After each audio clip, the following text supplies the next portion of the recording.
ወደ እርሱ እየሮጥኩኝ እቀርበዋለሁኝ አለ። አሁን እኛ ወደ አላህ ሱብሓነሁ ወተዓላ ስንሄድ ጊዜ ማለት ነው እየሄድን እየተራመድን ወደ እርሱ መሄድ ማለት ነው ወይ? አይደለም። ታዲያ ምን ማለት ነው? አምልኮ በመስራት ወደ እርሱ መቃረብ ማለት ነው፣ ወደ እርሱ መሄድ ማለት ነው። ኢብራሂም ዓለይሂ ሰላም በሱረቱ ሷፋት ላይ ምን አለ? ወቃለ ኢኒ ዛሂቡን ኢላ ረቢ ሰየህዲን፣ እኔ ወደ ጌታዬ እሄዳለሁ አለ ኢብራሂም። ታዲያ ወደ ጌታዬ እሄዳለሁ ሲል እንደው እየተራመደ እየሄደ ማለት ነው? አይደለም። አምልኮ በማብዛት ወደ እርሱ ቀርባለሁ ማለት ነው። ስለዚህ እኛ አምልኮ በመስራት ወደ እርሱ በቀረብን ቁጥር ከእኛ እጥፍ በሆነ መንገድ እርሱ ወደ እኛ ይቀርባል ማለት ነው። አያችሁ፣ በስንዝር ያክል ባሪያ ወደ እኔ ከቀረበ በክንድ ያክል እኔ ወደ እርሱ ቀርባለሁኝ አለ። ክንድ ምንድን ነው? የስንዝራችሁ እጥፍ ነው። ወደ እኔ እየተራመደ ከመጣ ባሪያዬ እኔ ወደ እርሱ እየሮጥኩኝ ይቀርበዋለሁኝ አለ አላህ። ወደ አላህ እየተራመድን ስንሄድ ማለት ልድገመው፣ እኛ እየተራመድን እንዲህ መሄድ ማለት አይደለም። በመንገድ ላይ ላ አምልኮ በመስራት ወደ እርሱ መቅረብ ማለት ነው። ከዚያስ እኛ ከቀረብነው በላይ እርሱ ደግሞ ወደ እኛ ይቀርባል በጸጋው በምህረቱ። ገብቶሻል አይደለ? ያለ ማለት ነው። ይሄን ላስረዳ ያልኩት ነበር። አይሆንም ማለት ምን ማድረግ አይቻልም። ለዚያ ነው የገባሽ ይመስለኛል። ካልገባሽ ማስረጃውን ሌላ ጥያቄ አለሽ? ሌላ ያለክ ተስፌ? እሺ ናቲ ያለክ? ናቲ እሺ ኪኪ ሰላም ቀጥል። ሰላም እንዴት ነህ?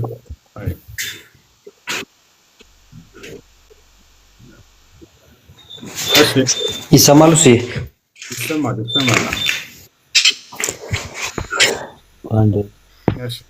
እሺ ሁላችሁንም እንዴት አመሻችሁ ማለት ፈልጋለሁኝ። የተወሰኑ ጥያቄዎች አሉኝ፣ ምናልባት ፈቃደኛ ከሆንክ።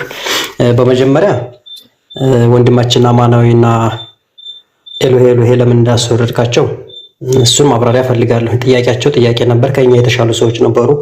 እነሱን 10,000 ሰው በሚከታተልበት ላይ ብላ ያስወርዳቸዋል። አሁኑኑ ገብተው ጥያቄያቸውን እንድትቀበላቸው ፈልጋለሁ። ምናልባት የኔ ቢጤ ስለ ሃይማኖቱ በደንብ የማያውቅ ሰው ገብቶ የሆነ ነገር ሲሆን አንዳንድ ነገር ለፖለቲካም ሆነ ለተለያየ ነገር መስሪያ ያመቻል። ይሄ ሊሆን አይገባውም። ተፈላጊ ሰዎች ሲገቡ ዳይሬክትሊ ጥያቄያቸው አማናዊ እንዲገባ ፈልጋለሁኝ። ለምን እንዲገባ ፈልጋለሁ። ናቲ አለ? አዎ አለ። ጥያቄ ጠይቆ አንድ ሰው መልስ እስኪያገኝ ድረስ ዝም ማለት አለበት ወይንስ እየመለሰ እያለ ያ የሚመልስ ሰው በየመሃሉ ጣልቃ እየገባ ያን ሰው መረበሽ አለበት? እስኪ ንገረኝ። ማዳመጥ አለበት? ያውኗ ልጅ ጠየቀች፣ እስክመልስ ድረስ አዳመጠች፣ ተረዳች፣ አመሰግናለሁ። እነዚህ ልጆች ይጠይቃሉ። ከዚያ በኋላ ልክ እየመለስኩ እያለሁ መካከል ላይ ይገባሉ። ወደ አላርዳቸውም ደግሞ ቅድም እኔ ገስት ላይ ስማቸውን ራሱ አላየሁትም ነበር። አሁን ነው ገስት ላይ እየተገለጣችሁልኝ፣ አልተገለጻችሁልኝ ነበር። ለማንኛውም በመሀል እየገቡ ደጋግሞ ሲያስቸግር ጊዜ ነው ያወረዳቸው አድሚኖች እንጂ ሌላ አይደለም። እሺ ጥያቄ ከጠየቀ በኋላ አንድ ሰው መልሶ እስኪመለስለት ድረስ ያዳምጥ። ሃይማኖት ነው ይሄ፣ የግል ጉዳይ አይደለም። የግል ጉዳይ ቢሆን እንደዚህ እያወራሁኝ አቋርጠህ ብትሄድ ችግር የለውም። ስለ አምላክ በተለይ እየተወራ አጭር የሆነ ሀሳብ ዝም ብለህ መካከል ላይ አቋርጦ መሄድ ተገቢ አይደለም። ስለ ነቢያት እየተወራ ስለ ነቢያት ሃይማኖት ስለምትድንበትና ስለምትጠፋበት ነገር እየተወራ ረጋ ብሎ ሰውየው ያንን መልሱን እስኪጨርስ ድረስ ማዳመጥ አለበት እንጂ መካከል ላይ እየገባን የምናቋርጠው ነገር ከሆነ ይሄ ለሚሰሙ ሰዎችም ራሱ ክብር አለመስጠት ነው። ገብቶሃል አይደል? ስለዚህ ጥያቄ ያለው ካለ መቀጠል ይችላል። መልሱ እስኪመለስለት ድረስ ያዳምጥ። ያ መልስ ከተስማማው ወደ ቀጣዩ ይሄዳል። ካልተስማማው ደግሞ እዚህ ጋር ቅሬታ አለኝ ብሎ ልክ በኋላ ላይ መጨረሻ ላይ ሀሳቡን ያቀርባል። አይ ጥያቄ አለ? ናቲ ጥያቄ አለ? በእኔ ጥያቄ አለኝ። ኡስታዝ እንዴት ነህ? ሰላም ነህ? ሰላም ነው። እንዴት ነህ? ኃይሌ ጥያቄ ምንድን ነው? ጥያቄ ብዙ ነው ዛሬ ይዤ መጣሁት፣ ግን ሶስቱን ላጋራ። የመጀመሪያው ጥያቄ ሰውን ከደም ጠብታ ፈጠረ ይላል ሱረቱል አለቅ ላይ ማለት ነው እናንተ ጋር። ማለት ሰውን ከአፈር እንዳበጀም ደግሞ ይናገራል። እና እንዴት ነው ክላሽ አያደርግም? የመጀመሪያ ጥያቄ ማለት ነው። ሁለተኛ ጥያቄ ደግሞ አንዳንዱን ልመልስልህ። እሺ አንድ ቦታ ላይ ሰውን ከረጋ ደም ፈጠርኩት ይላል፣ ሌላ ቦታ ላይ ደግሞ ከአፈር ፈጠርኩት ይላል። ይሄ አይጋጭም ወይ ነው? አይጋጭም። ከአፈር የሚለው አዳምን አስመልክቶ ነው። ከአዳም ውጭ ከአፈር የተፈጠረ ማንም የለም። ከረጋ ደም ጠብ ፈጠርኩት የሚለው ደግሞ ስለማን ነው? ስለ እኛ አፈጣጠር ነው። አምላክ አላህ ሱብሓነሁ ወተዓላ ሰውን በአራት መንገድ ነው የፈጠረው። አንደኛ የመጀመሪያው ሰው ማን ነው? አዳም። እርሱ ከምንድን ነው የተፈጠረው? ከአፈር ነው። ከአፈር ነው የተፈጠረው። ያ አፈር ብቻውን ነበር ወይ? አይደለም፣ ውሃ ተቀላቅሎበታል። ለዚህም ነው አላህ በሱረቱል ፉርቃን ላይ ወሁወ አለዚ ኸለቀ ሚነል ማኢ በሸረን ይላል። እኔ ማለት ያ ነኝ ሰውን ከአፈር የፈጠርኩኝ እያለ ከውሃ የፈጠርኩኝ ይላል። ስለዚህ አንድ ቦታ ላይ ከውሃ ተብሏል፣ አንድ ቦታ ላይ ከአፈር። ስለዚህ አፈሩ ብቻውን አይደለም፣ ውሃ ተቀላቅሏል። አፈርና ውሃ ሲቀላቀል ምን ይሰጣል? ልጆች ጭቃ ይሰጣል። ስለዚህ በሌላ ቦታ ላይ ከጭቃ ፈጠርኩት ይላል። ሊማ ኸለቅተሁ ሚን ጢን እያለ ይናገራል። ከማ ቃለ ኢብሊስ ለዕነቱላሂ ዐለይህ ከጭቃ ተብሎ ተገልጿል። ገብቷችኋል አይደል? ያ ውሃና አፈሩ ሲቀላቀል ጊዜ የሰጠው ውህድ ማለት ነው።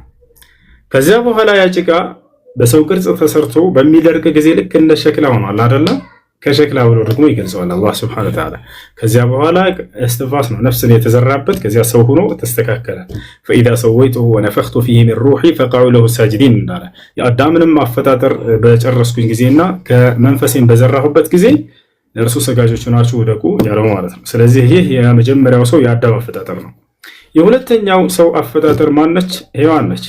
ሔዋን እንዴት ነው የተፈጠረችው? ከአፈር ከውሃ ምናምን ነው ወይ? አይደለም፣ በፍጹም። ከረጋ ደም ምናምን ነው ወይ? አይደለም። ከፍትወት ጠብታ ምናምን ነው? አይደለም። ታዲያ ከምንድን ነው የተፈጠረችው? ከአዳም የጎን አጥንት ነው የተፈጠረችው። አያችሁ፣ አላህ ይህን በቁርአን ላይ ይናገራል። ነቢያችን ሰለላሁ ዐለይሂ ወሰለም ሐዲስ ላይ ተናግረዋል። ስለዚህ ሰው ከአፈር ነው የተፈጠረው ሲባል አዳምን አስመልክቶ ነው የተነገረለት። ሔዋን ከአፈር ተፈጥራለች ወይ? አይደለም። ከአዳም የጎን አጥንት ነው የተፈጠረችው። አላህ በቁርአን ላይ ሲናገር ያ አዩሃ ናሱ ተቁ ረበኩም አለዚ ኸለቀኩም ሚን ነፍስ ዋሂዳ ወኸለቀ ሚንሃ ዘውጀሃ ይላል። እናንተ ሰዎች ሆይ እኔን ጌታቸውን አላህን ፍሩኝ፣ ሰውን ከአንድ ነፍስ ፈጥሬ ከዚያችም ነፍስ ጥንዷን ያስገኘሁኝ የሆንኩኝ እያለ ይናገራል። ከመጀመሪያው ሰው የራሱን ጥንድና ሚስት አስገኘለት አላህ ሱብሓነሁ ወተዓላ። ወሚን አያቲሂ አን ኸለቀ ለኩም ሚን አንፉሲኩም አዝዋጀን ይላል። ከተአምራቶች መካከል ከዛች ከአንዷ ነፍስ ጥንዷን መፍጠር እያለ አላህ ሱብሓነሁ ወተዓላ ይናገራል። ስለ ሔዋን አስመልክቶ ማለት ነው። ይህ የሁለተኛ ሰው አፈጣጠር ነው። የሔዋን አፈጣጠር ከአዳም የጎን አጥንት ነው የተፈጠረችው።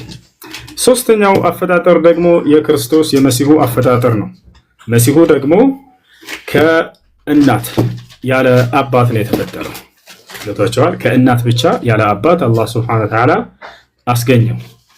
አራተኛው አፈጣጠር ደግሞ የእኛ